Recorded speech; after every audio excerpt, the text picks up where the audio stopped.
आज हम करने जा रहे हैं। आज इसको लेकर पूरे राज्य के आप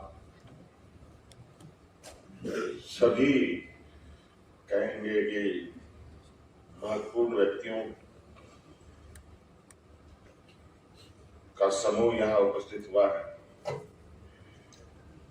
जिला के आप सभी उपायुक्त हैं, मंच पर राज्य के वरिष्ठतम पदाधिकारी, आप सभी लोगों का हार्दिक अभिनंदन।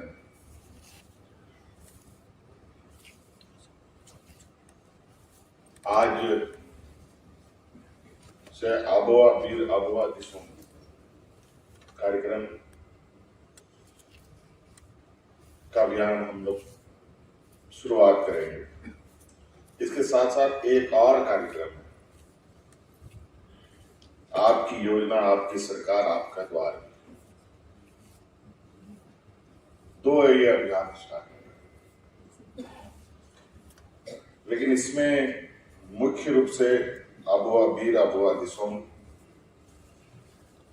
दिसोम का मतलब क्या होता है, जरा आप लोग सबको मालूम है? जरा बताइए तो दिसोम का मतलब क्या होता है? कितने लोग जानते हैं दिसोम का मतलब?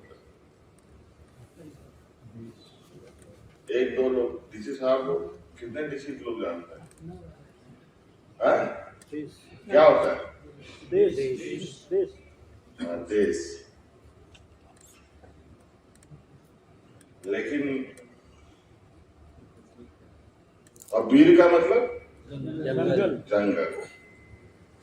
चलिए मोटा मोटी थोड़ी सी सन्नाटे में थोड़ी आवाज है।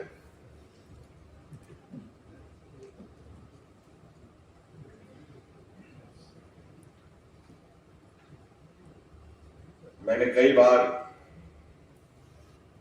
अपने पदाधिकारियों को कहा है कि ये राज्य थोड़ा सा और सब राज्यों से अलग इसकी संस्कृति है, शिष्टाचार है, सभ्यता है।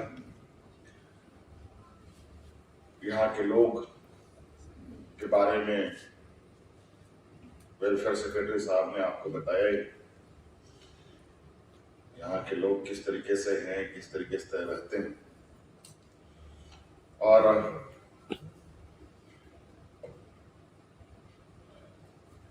मुझे लगता है कि राज्य अलग होने के बाद जो सबसे पहले काम होना चाहिए वो अब शुरू हो रहा है।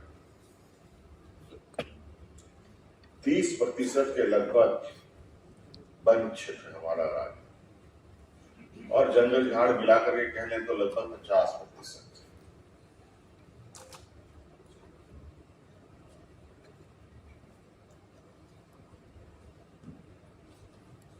खेती बाड़ी योग उतना नहीं है जितना जनसंख्या के रूप में अगर हम देखें, लेकिन हमारे 80% लोग इन्हीं चीजों पर निर्भर है। कैसे निर्भर है?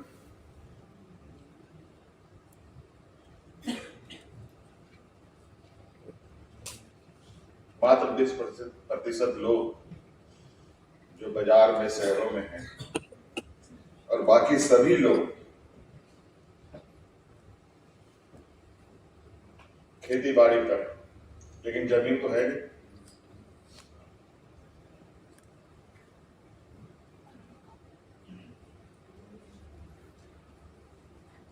वन अधिकार अधिनियम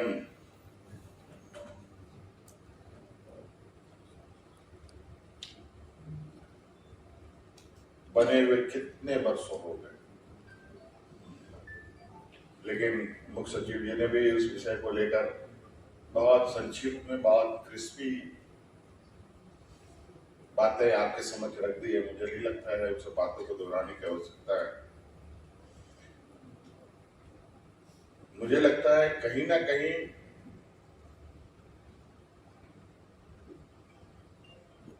बीस वर्षों में या उससे पहले भी इस विषय पर कोई विशेष ध्यान रहा ही नहीं।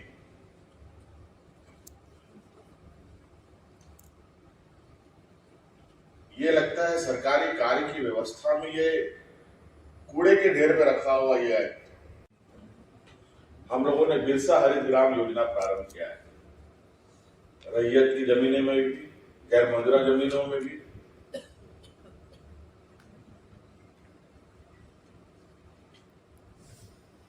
और अच्छा खासा सफलता भी मिल रहा है। बहुत उसमें गति है ये भी हम नहीं कह सकते हैं, लेकिन रुका भी नहीं। एक अल्टरनेटिव क्रॉप की ओर फलदार पेड़ लगा,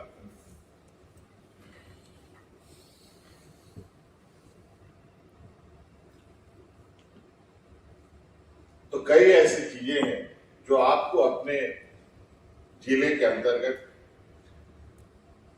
हो रहे जो भी एक्टिविटीज है उसके अनुरूप वहां के लोगों को डाइवर्ट करना, वहां के लोगों को आच्छादित करना, उनको उस लायक बनाना, ये सभी डीसीज का काम है, सभी उपायुक्तों का ये जिम्मेवारी बनता है। आप जिले के मुख्यमंत्री हैं, छोटे मोटे आदमी नहीं।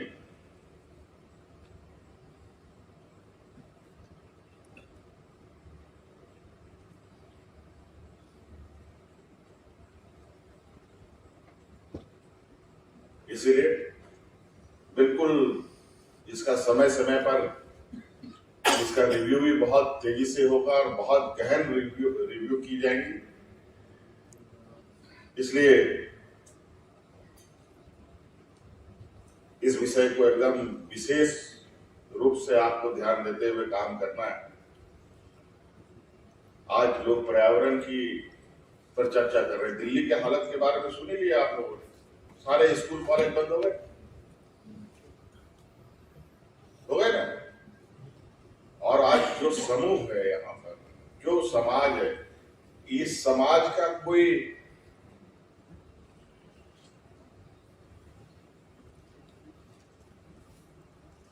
देवघर बासुकीनाथ जैसा भव्य शहर नहीं बन जाता है मंदिरों का। बनारस और अयोध्या जैसा राम मंदिर नहीं बना। कहीं पर भी कोई कंस्ट्रक्शन होता है तो पेड़ नहीं तो झाड़ को तो जरूर कबाड़ करके वहां पर कंस्ट्रक्शन खड़ा होता है।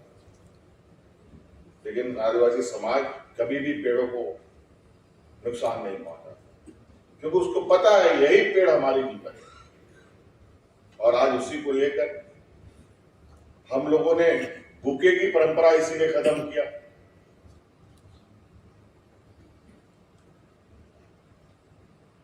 कि कम से कम जो पैसे बेवजह की चीजों पे खर्च हो, क्यों नहीं एक एक पेड़ लेकर के अपने अपने घरों पे लगाएं। अपने अपने जो भी पदाधिकारी हैं, आपको घर सभी डीसीज को बंगलोज मिले हुए हैं,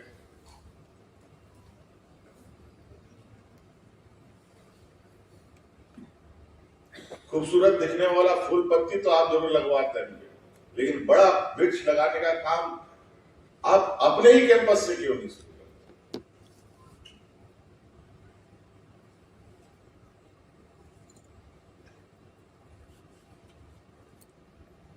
नहीं तो अगली बार से हम लोग इस योजना की ओर जाएंगे कि कोई पदाधिकारी वृक्ष लगाने के लिए तैयार नहीं है तो हम बंगलो क्यों दें? आप अपार्टमेंट में रहिए।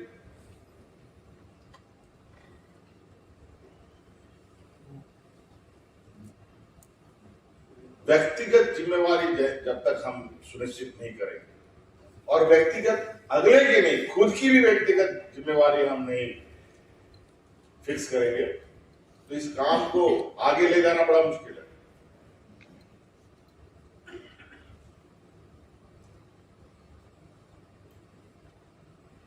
गेंदा का फूल, गुलाब का फूल, ये तो हम लगा लेते हैं,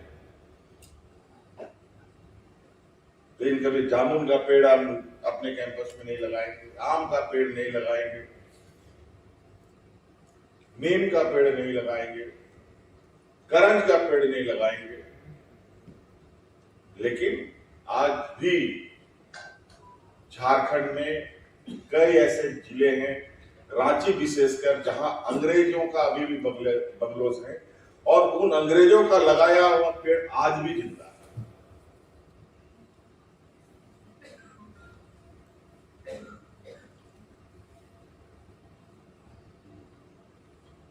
इसीलिए आप थोड़ा प्रयास करें। जिला में भी हजारों हमारे पदाधिकारी, बीडीओ है, सीओ है, डीसी है, डीडीसी है, एसपी है, डीएसपी है, थाना है, ब्लॉक है, सारा कुछ है। उन्हीं जगहों पर हमें पर बहुलता कम है, लेकिन वहां पर वन अधिकार के तहत पट्टों का वितरण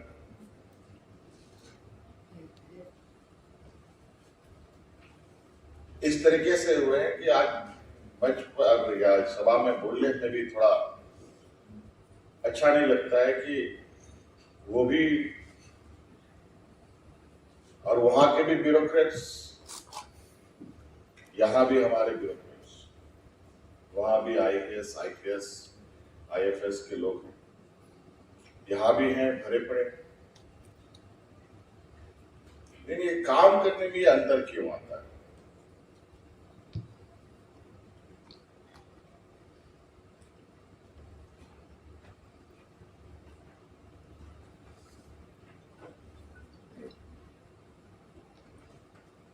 ऐसा नहीं है कि आप नहीं कर सकते, बहुत सारे ऐसे काम हम कर रहे हैं आज के दिन में जो काफी सफलतापूर्वक आप सब मिलकर कर रहे हैं।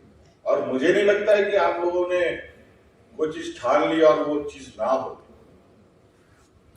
मुझे लगता है इसको बहुत, इसकी गंभीरता को हम लोगों ने नहीं समझा, नहीं ध्यान दिया। आज नतीजा ये हो रहा है कि आज इसके ऊपर, और उसमें भी अभी जो हम लोगों ने एक फेडरेशन कृषि और वन उपज पर जो बनाया है, सिद्धू कानून कृषि एवं वन उत्पाद महासंघ, हमारी सरकार की चाल ढाल भी कुछ इस तरीके से इस विषय को लेकर आज इस महासंघ को भी बनाने में हमें 1 साल,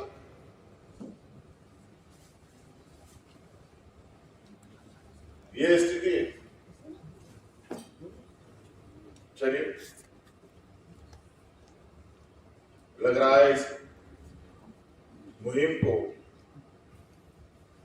खड़ा होने में लगता है कि इसका हम लोगों ने, अगर हम लोग और थोड़ी दिनों तक ध्यान नहीं दिए होते तो शायद इस राज्य में फॉरेस्ट राइट एक्ट के विषय के बारे में चर्चा करना ही बेकार था, और न ही उस विषय पर हम लोगों को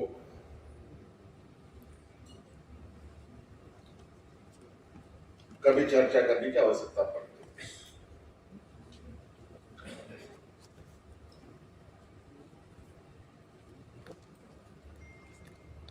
आज मैं बहुत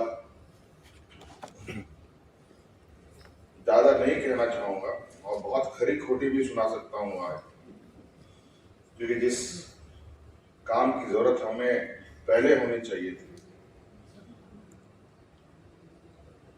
करनी चाहिए थी, वो नहीं हो पाई। लेकिन इसी आशा विश्वास के साथ कि हमारे पदाधिकारी, मैंने पहले भी कहा कि आप में सक्षम है, आप कर सकते हैं और करते भी, और ये हमारा विशेष फोकस इस योजना पर है। और आपको पता होना चाहिए और आपको आकलन भी करना चाहिए कि इस राज्य का भौगोलिक और इस राज्य के अंदर चल रहे विकास की गतिविधियां कितने एक दूसरे से परस्पर एक टकराव की स्थिति में आने वाला समय पैदा करेगा। आप सबको पता है कि इस राज्य में सबसे अधिक खनिज संपदाएं निकाली जाती है।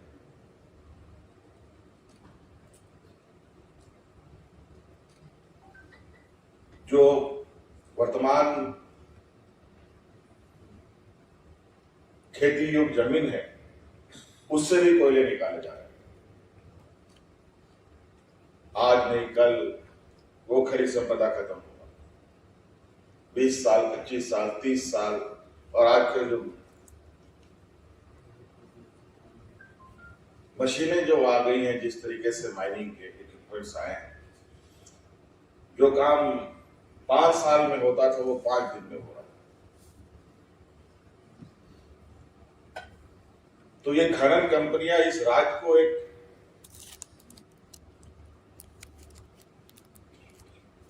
ऐसा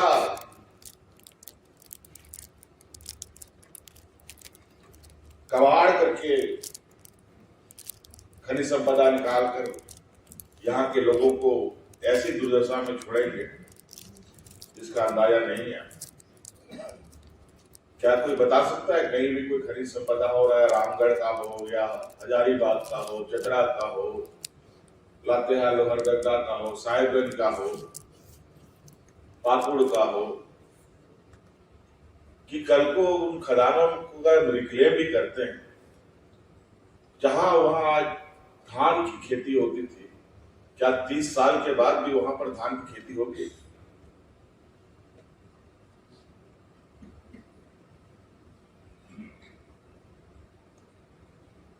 तीस साल के बाद धान की खेती की तो बात छोड़िए, जो किसान आज विस्थापित हो रहा है वो किसान बचेगा कि नहीं बचेगा? 30 साल के बाद वो खेती करने लायक कोई रहेगा कि नहीं रहेगा? क्या उसका अगला जो आने वाले समय में हम उस जगह का उपयोग करेंगे?